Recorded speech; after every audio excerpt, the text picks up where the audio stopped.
आज हम बात करने वाले हैं the Hobbit and unexpected journey के बारे में। ये फिल्म भले ही the Lord of the Rings के बाद रिलीज हुई हो, लेकिन कहानी के मामले में ये film Lord of the rings से पहले आती है। इसीलिए हम इस फिल्म को सबसे पहले एक्सप्लेन कर रहे हैं, क्योंकि हम लॉर्ड ऑफ द रिंग्स की पूरी सीरीज एक्सप्लेन करने वाले हैं। और इस सीरीज में इस फिल्म के अलावा और भी 5 फिल्में होंगी। ये कहानी है लालच की और अपने घर और सम्मान को वापस पाने की। कैसे लालच में एक ड्रैगन पूरे डेल शहर पे कब्जा कर लेता है और बोनो को उनके घर से बेघर कर देता है, और फिर बोनो की जिंदगी का मकसद बनता है कि वो अपने घर को वापस पाए। कहानी की शुरुआत होती है और हम बिल्बो बेगिंस नाम के एक आदमी को देखते हैं। आज बिल्बो 111 साल का हो चुका है और उसने सोचा है कि वो अपनी पूरी जिंदगी की कहानी लिखेगा ताकि उसका भतीजा फ्रोडो उसकी जिंदगी के बारे में सारी चीजें जान सके। और बिल्बो बेगिंस एक हॉबिट है। हॉबिट भी बौने होते हैं, लेकिन वो मानसिक तौर पे बड़े ही आराम पसंद होते हैं। उनके लिए अगर उनकी जिंदगी में कोई चीज सबसे ज्यादा मायने रखती है तो वो होता है उनका घर, और वो बिल्कुल ही शांति की जिंदगी जीना पसंद करते हैं। और अब हमें बिल्बो की कहानी सुनने को मिलती है। वो 60 साल पहले का किस्सा बताता है, जब सारे बौने दुनिया में सबसे अमीर हुआ करते थे और पहाड़ों के बीच उनका एक पूरा शहर था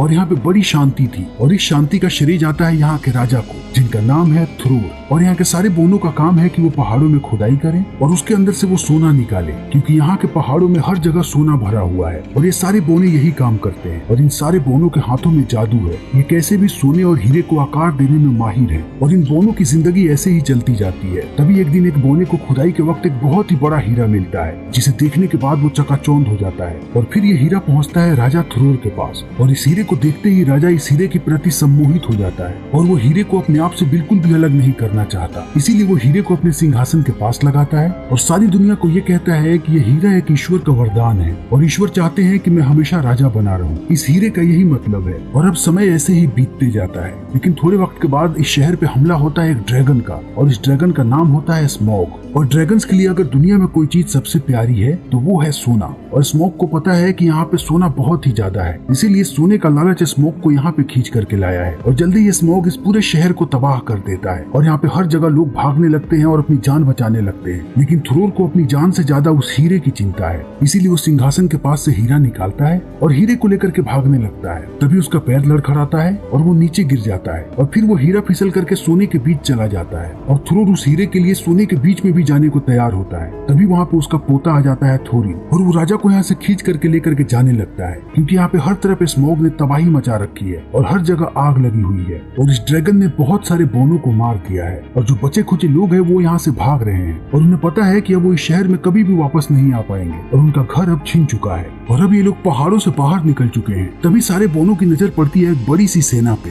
और ये सेना है एल्फ्स की। और यहीं पे एल्फ्स की सेना का राजा भी है, जिसका नाम है थ्रेंडुइल। और एल्फ्स बहुत ही शक्तिशाली होते हैं, ये कभी नहीं मरते, इसीलिए कुछ लोग इन्हें भगवान का भी दर्जा देते हैं। और अब थोरिन जैसे ही थ्रेंडुइल को देखता है, वो चिल्ला करके इनसे मदद की गुहार करता है, लेकिन थ्रेंडुइल बोनों की मदद करने से इनकार कर देता है और अपनी सेना को लेकर के यहाँ से चला जाता है। और इस बात पे थोरिन को बहुत ही ज्यादा गुस्सा आता है, लेकिन थ्रेंडुइल मजबूर था, वो थोरिन की मदद नहीं कर सकता था। उसे पता था कि वो ड्रैगन को नहीं हरा सकता। अगर वो ड्रैगन से लड़ेगा तो वो सिर्फ अपने आदमियों को मौत के घाट उतरवाएगा। इसीलिए एल्फ्स की सेना वहाँ से चली गई और एल्फ्स के सेना के साथ साथ बोनों की उम्मीदें भी चली गई। और धीरे धीरे करके बोने कहीं कहीं चले गए और खाना बदोशों की जिंदगी जीने लगे, क्योंकि ना उनके पास रहने का ठिकाना था और ना ही खाने का। और सबकी हालत उतनी ही खराब थी, चाहे वो राजा हो या फिर प्रजा, क्योंकि थोरिन भी अब मजदूर बन चुका है। वो अपना पेट पालने के लिए मजदूरी करता है। और अब समय ऐसे ही बीतते जाता है और समय के साथ साथ एल्फ्स और बोनों की दुश्मनी भी बढ़ती जाती है। ये दोनों एक दूसरे को देखना तक नहीं पसंद करते और ऐसे ही बहुत समय बीत जाता है और हम देखते हैं बिल्बो बेगिंस को,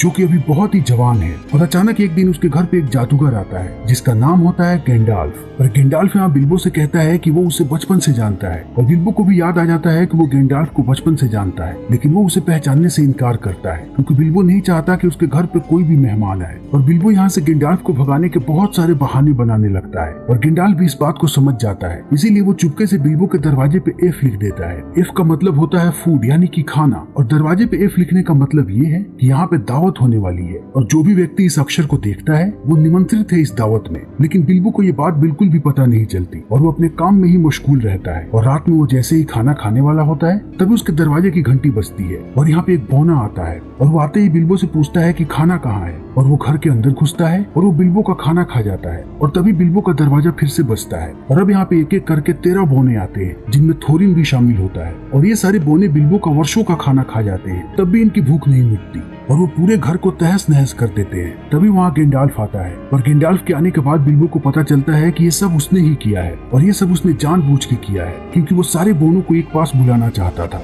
क्योंकि वर्षों पहले एक भविष्यवाणी हुई थी कि जब चिड़िया पहाड़ों की तरफ जाने लगेंगे तब इसका मतलब ये होगा कि स्मॉग का आखिरी वक्त आ चुका है। और इन 13 के 13 बोनों को ये बात पता चल चुकी है और ये लोग यहाँ पे यही बात करते हैं। और थोरिन कहता है कि अगर हमने उन चिड़ियाओं को उड़ते हुए देखा है पर्वतों की तरफ, तो इसका मतलब ये है कि बाकी बोनों ने भी उन्हें देखा होगा, इसीलिए वो भी जल्दी ही पहाड़ों की तरफ आएंगे और यही मौका है जब हम स्मॉग पे हमला करेंगे और अपने घर को वापस पाएंगे। और अब सारे लोग इस बारे में बात करना शुरू कर देते हैं। तभी यहाँ पे बात आती है कि आखिर हम वहाँ अंदर जाएंगे कैसे। बाहर के दरवाजे को बंद कर दिया गया है और अब वहाँ पे कोई भी अंदर नहीं जा सकता। और अब इस बात को सुनते ही गैंडाल्फ थोरिन को एक चाबी देता है और कहता है कि ये चाबी मुझे तुम्हारे पिता ने दी थी। और थोरिन इस चाबी को देखने के बाद बहुत ही ज्यादा खुश हो जाता है और कहता है कि अगर हमारे पास चाबी है तो वहाँ जरूर कोई ना कोई दरवाजा होगा। और गैंडाल्फ कहता है कि मैंने भी वहाँ के बहुत सारे दरवाजों के बारे में सुना है, लेकिन किसी को भी पता नहीं है कि आखिर वो दरवाजा कहाँ पे है। लेकिन एक बार अगर हम वहाँ तक पहुँच गए तो हम जरूर उस दरवाजे को ढूंढ लेंगे। तभी यहाँ के कुछ बौने कहते हैं कि वहाँ के सारे दरवाजे अदृश्य हैं, इसीलिए हम चाह के भी उन दरवाजों को नहीं ढूंढ सकते। और इस बात को सुनते ही गैंडाल्फ एक नक्शा निकालता है और कहता है कि इस नक्शे में बताया गया है उस खुफिया दरवाजे के बारे में, लेकिन मुझे ये नक्शा पढ़ने नहीं आता, लेकिन मैं किसी को जानता हूँ जो इस नक्शे को पढ़ सकता है।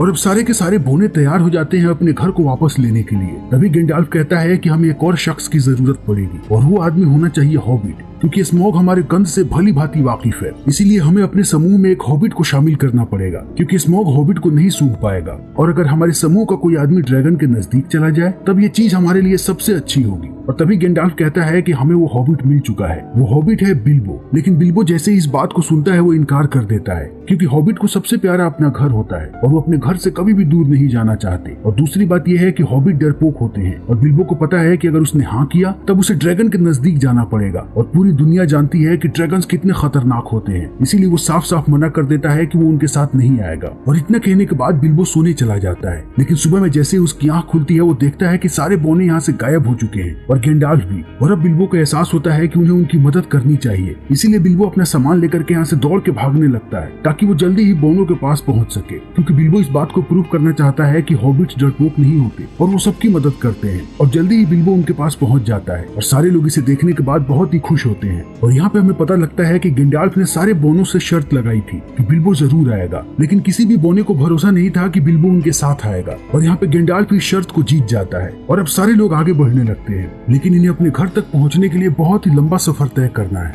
और इन्हें कई महीनों का वक्त लगने वाला है। और चलते चलते ये लोग थक जाते हैं और रात भी काफी हो चुकी होती है, इसीलिए यहाँ के सारे लोग एक पहाड़ के नीचे विश्राम करने लगते हैं। तभी इन्हें कुछ भयानक आवाजें सुनाई पड़ती है। तभी इनके समूह का एक बुजुर्ग कहता है कि ये जरूर ऑर्क्स की आवाजें हैं। ऑर्क्स बहुत ही खतरनाक राक्षस होते हैं। और यहाँ पे ये बुजुर्ग आदमी ऑर्क्स के बारे में भी बताता है और कहता है कि जब हमसे हमारा घर छिन गया तब थ्रोर ने सोचा कि वो अपनी पुरानी राजगद्दी वापस लेगा, यानी कि वो जगह जहाँ से बोनों की शुरुआत हुई थी। लेकिन थ्रोर की सेना वहाँ पहुँचती उससे पहले वहाँ पे ऑर्क्स की सेना पहुँच गई और उस समय ऑर्क्स का राजा था एजोग। और जब एजोग और थ्रोर के बीच लड़ाई हुई तब एजोग ने थ्रोर का गला काट दिया। और जैसे ही थ्रोर के बेटे ने अपने पिता को ऐसी हालत में देखा वो इस सदमे को बर्दाश्त नहीं कर सका और बीच युद्ध से न जाने कहाँ गायब हो गया। वो आज तक किसी को नहीं मिला। लेकिन अपने दादा को ऐसी हालत में देखने के बाद थोरिन अपना गुस्सा रोक नहीं पाया और वो अजोग से लड़ने लगा। और फिर थोरिन ने वो किया जिसके बारे में किसी ने कभी सपने में भी नहीं सोचा था। थोरिन ने अजोग का एक हाथ काट दिया और ये लड़ाई ऐसे ही चलती गई। ये लड़ाई बहुत ही लंबे समय तक चली और इस लड़ाई में बहुत सारे बोने मरे और हमारी तादाद बहुत ही ज्यादा कम हो गई। हम अपनी जगह को तो वापस नहीं ले सके,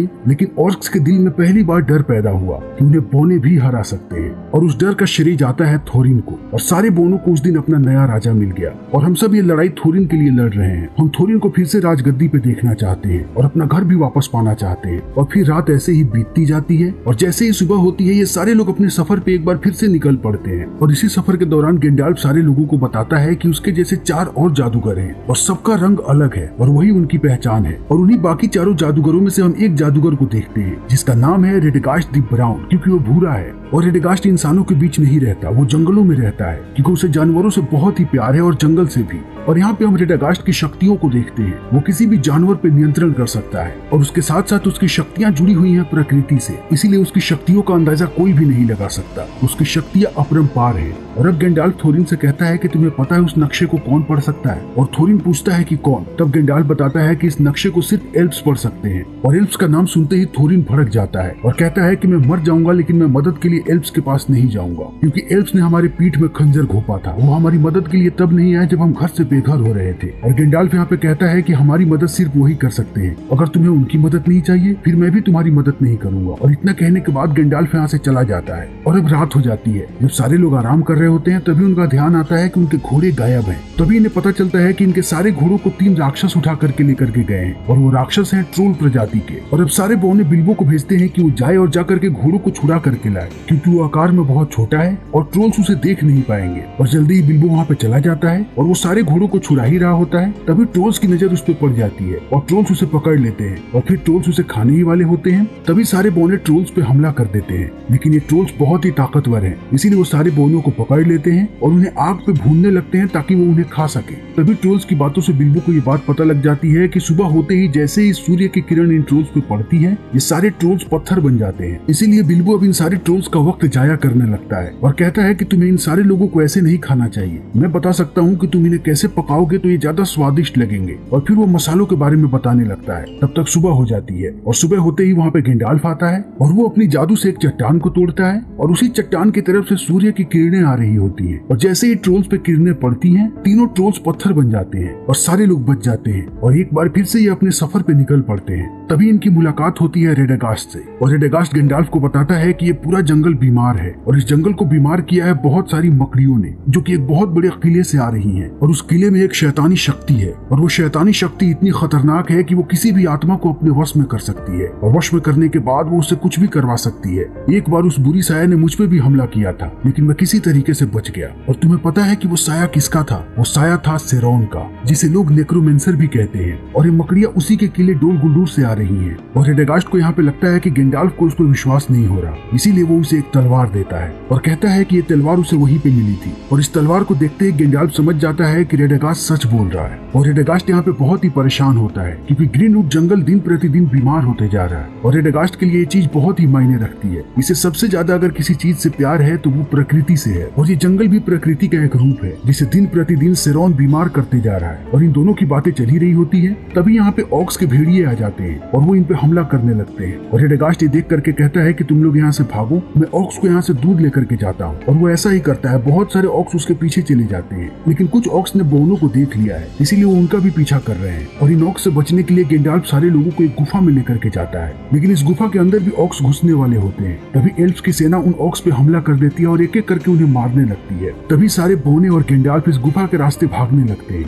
और थोड़ी देर भागने के बाद ये लोग पहुंचते हैं एल्फ्स के राज्य में। और थोरिन इस चीज को देखने के बाद कहता है कि गैंडाल्फ तुमने ये जानबूझ के किया है, तुम जानबूझ के हमें यहाँ लेकर के आए हो। लेकिन अब चाह के भी थोरिन यहाँ से वापस नहीं जाना चाहता और अब सारे लोग इस राज्य की तरफ आगे बढ़ने लगते हैं, यानी रिवेंडल की तरफ। और अब इन सारे लोगों की मुलाकात होती है रिवेंडल के 11वें राजा एलरोंड से। और एलरोंड को कोई भी गिला शिकवा नहीं है बोनों से, इसीलिए वो उन सबका स्वागत बड़े ही अच्छे तरीके से करता है। और अब गैंडाल्फ एलरोंड को वो नक्शा दिखाता है और कहता है कि हमें बताओ कि वो दरवाजा कहाँ पे है। और एलरोंड कहता है कि ड्यूरिन के दिन तुम्हें ग्रेस्टोन पे जाना पड़ेगा और वहाँ पे जब सूर्य की पहली किरण पड़ेगी तभी तुम्हें वो दरवाजा दिखेगा। और अब एलरोंड गैंडाल्फ को ये भी कहता है कि ड्यूरिन का दिन बहुत वर्षों के बाद एक बार आता है और बहुत सारे लोगों को उस दरवाजे की तलाश है, इसीलिए तुम्हें वहाँ नहीं जाना चाहिए क्योंकि वहाँ पे बहुत सारे लोग आएंगे उस दरवाजे की तलाश में। लेकिन गैंडाल्फ कहता है कि मुझे कैसे भी वहाँ तक पहुँचना है। और अब थोड़े समय के बाद गैंडाल्फ की मुलाकात होती है सुरुमन दी वाइट से। सुरुमन इन 5 जादूगरों में से एक जादूगर है और अब तक हमने 5 में से 3 जादूगरों को देख लिया, यानी कि गैंडाल्फ, रेडागास्ट और सुरुमन को। और यहाँ पे सुरुमन गैंडाल्फ से कहता है कि तुम्हें शायद पता नहीं है कि वो स्मोक कितना खतरनाक है, इसीलिए तुम्हें उसके पास नहीं जाना चाहिए। स्मोक पिछले 60 वर्षों से सोया हुआ है और अब वो जगेगा,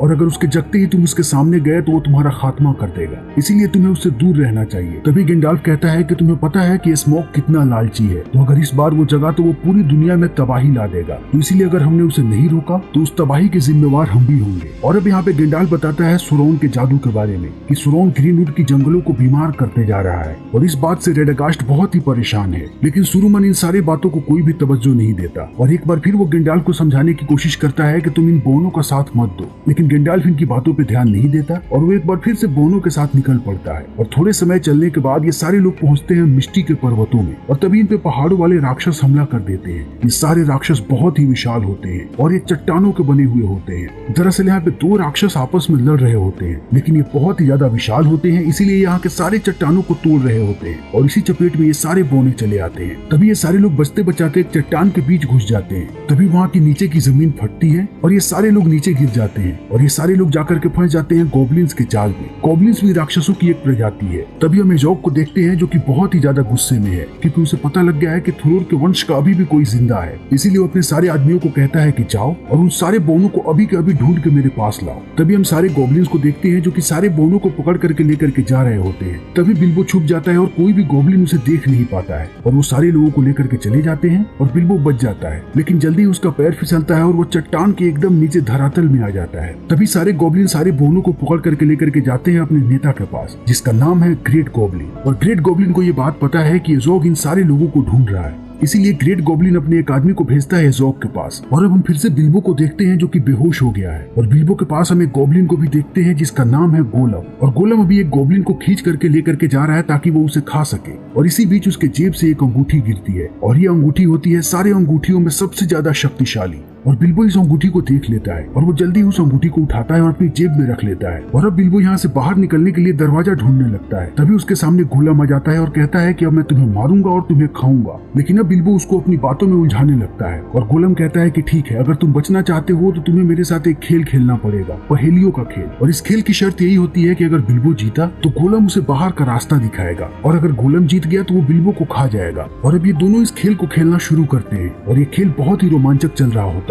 लेकिन अंत बिल्बो गोलम को अपने शब्दों के जाल में फंसा देता है और गोलम हार जाता है। और अब गोलम बिल्बो को बाहर छोड़ने ही वाला होता है। तभी गोलम देखता है कि उसकी अंगूठी गायब है और गोलम की जिंदगी की कोई सबसे महत्वपूर्ण चीज है तो वो है वो अंगूठी। इसीलिए गोलम अब पागल होने लगता है और वो चिल्लाने लगता है। और इसी बीच उसे एहसास होता है कि बिल्बो ने उसकी अंगूठी चुराई है और अब वो बिल्बो पे हमला करने वाला होता है। और बिल्बो यहाँ से भागने लगता है और भागते भागते बिल्बो का एक जगह पैर फिसलता है और वो नीचे गिरने लगता है। तभी वो अंगूठी गलती से उसकी उंगलियों में चली आती है और जैसे ही वो अंगूठी उसकी उंगलियों में आती है बिल्बो अदृश्य हो जाता है और गोलम उसे हर जगह ढूंढने लगता है, लेकिन गोलम उसे बिल्कुल भी नहीं देख पाता है। तभी हम सारे बोनों को देखते हैं जो कि अब लड़ने लगे हैं इन सारे के सारे गॉब्लिन से और गेंडाल्फ यहाँ पे इनके सरदार को मार देता है, यानी कि ग्रेट गॉब्लिन को। और अब ये सारे बोने उनके चंगुल से छूट जाते हैं और वो भागने लगते हैं। और जब वो भाग करके यहाँ से बाहर निकल रहे होते हैं तभी बिल्बो उन्हें देख लेता है, लेकिन वो लोग बिल्बो को नहीं देख पाते क्योंकि बिल्बो अदृश्य हो चुका है। और अब बिल्बो भी उनके पीछे जाना चाहता है, लेकिन गोलम उसके रास्ते में ही खड़ा है। तभी बिल्बो कोशिश करता है कि वो गोलम को मार दे, लेकिन अंततः वो निश्चय करता है कि वो गोलम को नहीं मारेगा और वो गोलम के ऊपर से कूद के यहाँ से भाग जाता है, जिससे गोलम को एहसास हो जाता है कि उसने उस अंगूठी को पहन लिया है। और अब गोलम इस दुख में पागल होने लगता है कि उसके पास अब वो अंगूठी नहीं है। तभी हम सारे बोनों को देखते हैं जो कि चट्टानों से बाहर आ चुके हैं और अब बिल्बो भी उनके पास चला आता है। तभी हम बहुत सारे भेड़ियों को देखते हैं जो कि सारे बोनों पे हमला करने लगते हैं और ये लोग भागने लगते हैं और अंत में ये लोग पहाड़ के अंतिम छोर पे चले जाते हैं। और वहाँ जाने के बाद ये सारे लोग पेड़ों पे चढ़ जाते हैं ताकि भेड़िए इन्हें ना देख पाए। लेकिन जल्दी ही यहाँ पे एज़ोग आ जाता है और वो सारे लोगों को देख लेता है और अब सारे के सारे भेड़िए पेड़ों पे चढ़ के इन पे हमला करने लगते हैं। तभी गेंडाल्फ अपने जादू से यहाँ पे चारों तरफ आग लगा देता है, जिसे देखने के बाद बहुत सारे भेड़िए भागने लगते हैं, लेकिन इससे यहाँ के पेड़ भी गिरने लगते हैं और अब बहुत सारे बोने पहाड़ों की गहराई में गिरने वाले हैं। तभी थोरिन की नजर पड़ती है एज़ोग पे और एज़ोग को देखते ही वो आग बबूला होने लगता है और वो अपनी तलवार लेकर के एज़ोग पे हमला करने के लिए निकल पड़ता है।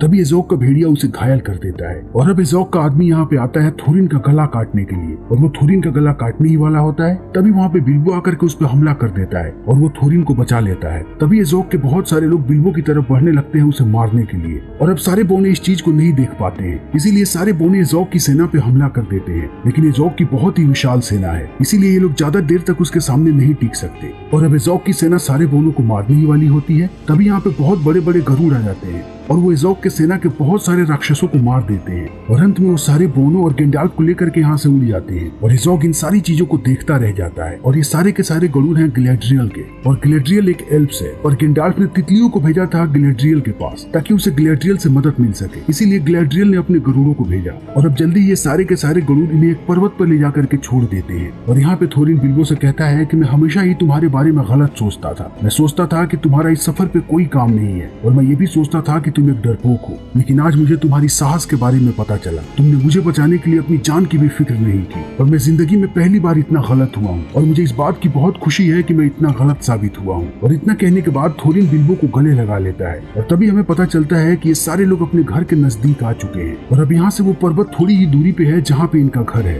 और तभी हमारे सामने इनके घर का दृश्य आता है और यहाँ पे चारों तरफ हीरे जवाहरात फैले हुए हैं और इन्हीं हीरे जवाहरातों के बीच वो ड्रैगन सोया हुआ है और अब ये ड्रैगन 60 साल की नींद से जगता है और ये फिल्म यहीं पे खत्म हो जाती है। लेकिन हॉबिट्स की कहानी यहीं पे खत्म नहीं होती, हम जल्दी अपने चैनल पे इस सीरीज की दूसरी फिल्म को एक्सप्लेन करेंगे। तो अगर आपको हमारी ये वीडियो पसंद आई हो तो इसे लाइक करें, शेयर करें और चैनल को सब्सक्राइब करें। Thank you. इस वीडियो को लाइक करें, शेयर करें अपने फ्रेंड्स के साथ और सब्सक्राइब करें चैनल को अगर आपने अभी तक सब्सक्राइब नहीं किया। और नेक्स्ट वीडियो में आप लोगों से मिलते हैं किसी ब्लॉकबस्टर मूवी का या सीजन का रिव्यू और एक्सप्लेनेशन लेके। तब तक के लिए अपना ख्याल रखें, अपने से जुड़े लोगों का ख्याल रखें। अल्लाह हाफिज। But I've known you too long, it hurts to watch your blue eyes fade to gray as you fade away, as you fade away. Yeah, I'm about to fade away, cause every time I wake up I feel like it's Monday. Something's going wrong with all the chemicals up in my brain. All of a sudden I don't look at anything the same way. Got a build up of my thoughts sitting in an ashtray. I'm sorry that I'm so inconvenient, okay. Just let me be me and I'll stay out of your way.